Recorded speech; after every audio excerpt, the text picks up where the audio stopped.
Hello everybody, Xavier Velez here again.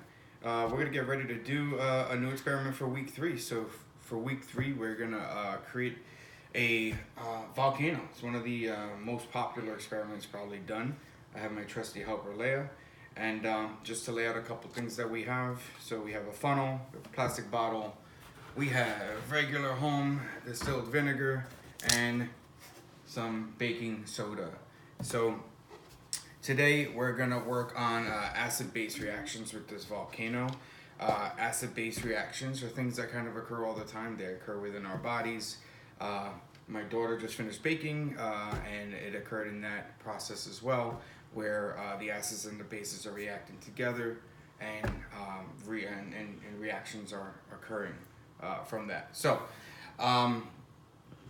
with that said, we're going to take today an acid, which is going to be our distilled vinegar. It's a weak acid, but it's still an acid.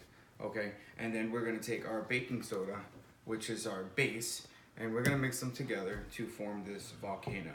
So the first step is going to be placing the vinegar into the bottle.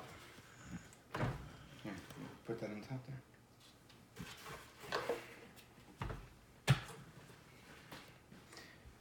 Ready?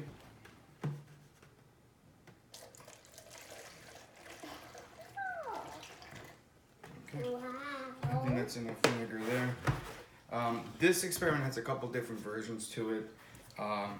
Just in looking online and stuff, you can make a rocket. You can do it outside. You can do it in a vacuum where the reaction is even larger with the pressure being taken out of the equation.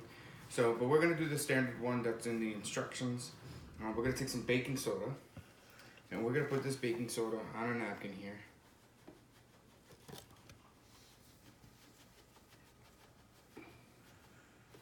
Okay. Next, we're going to fold this over.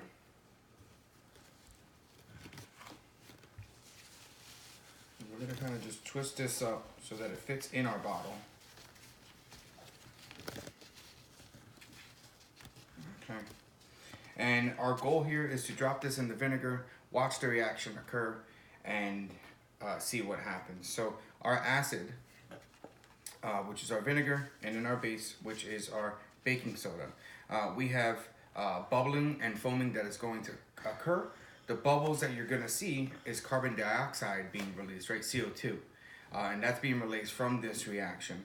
And then the vinegar is the acetic acid that's being dissolved in the water by the baking soda, okay? And that's sodium bicarb.